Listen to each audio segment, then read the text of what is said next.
Alright, so today I'm going to do an update video for my Galco ankle glove. Several reasons for the video.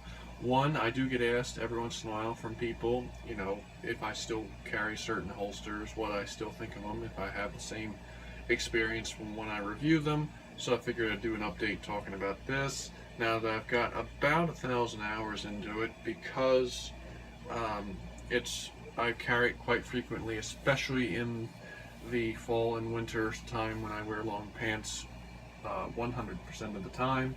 This is almost always attached to my ankle. Now in the summer months it's not worn as much, usually just if I'm going somewhere nice and I'm wearing long pants. I guess I could kind of ankle carry it with shorts, open carry. That might be kind of weird, but hey, I've seen weird things, so maybe I'll give it a shot. But the other reason I'm going to do the video is because my original video was kind of wavy and weird. There's some weird thing with iPhones, I don't know, but a bunch of my videos did that, and looking back it looks really poor, and I kind of wanted to do a kind of a redemption to that. Hopefully this one doesn't go wavy, but I figured I would do an update. Plus, as I go further and do more videos, I seem to be getting slightly less crappy at doing them. So here's a shot at take two, I guess. But I wanted to show it off since I've got so many hours of wearing it. Take a look at it, show some of the wear, show how it's holding up.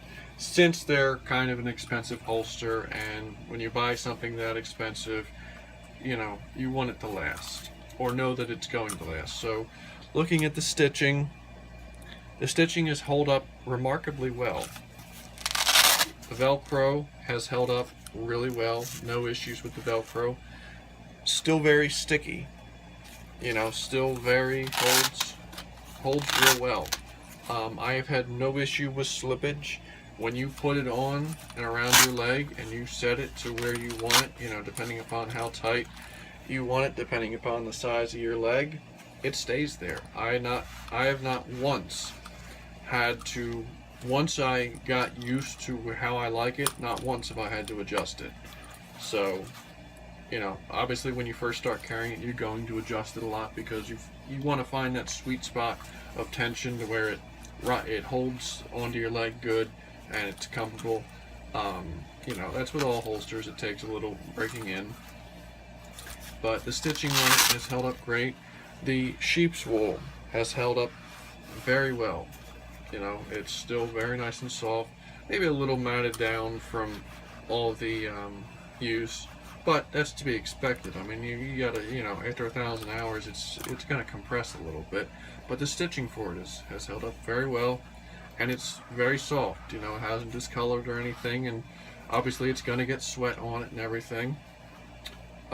Which brings me to one of the only places where it shows real wear. Is you'll notice here there's some surface rust, and that's because when you're wearing it, if this is your leg, it's right up against your leg, so showing it's got some surface rust.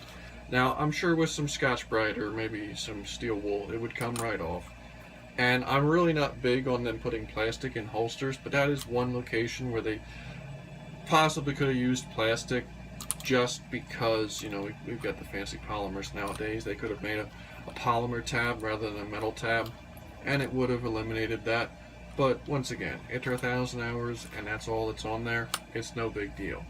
And to show for comparison, the 638 that goes in it, you'll notice when I put the gun in, it holds it quite well. Snap it, there we go. You'll see same amount of rust on the screw. Now I could take 10 minutes and clean both of these up, and I probably will after the video, now that I'm bringing the light to it.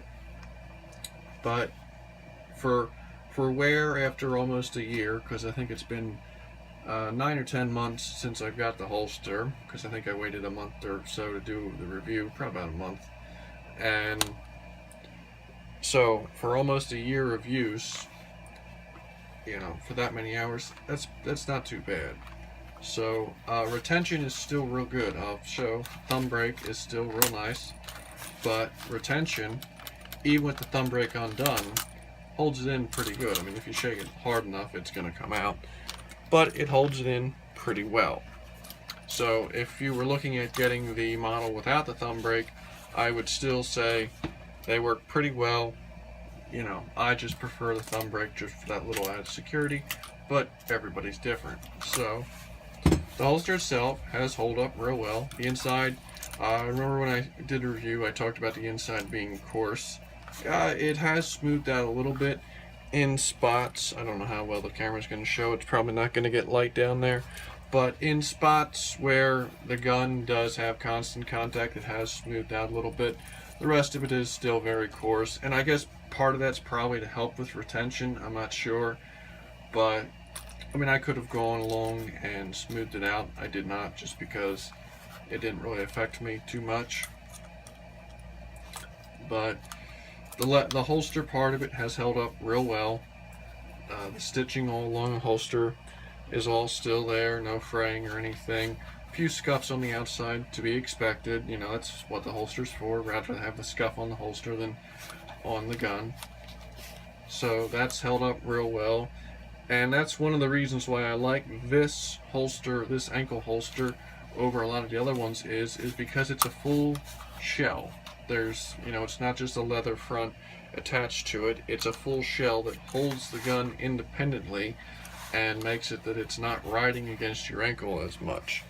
So for someone looking for an ankle holster, I would still highly recommend this one.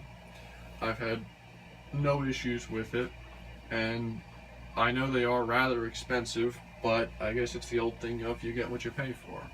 So I would highly recommend it for anyone looking for something. And if you have any questions, feel free to ask them, and have a good day.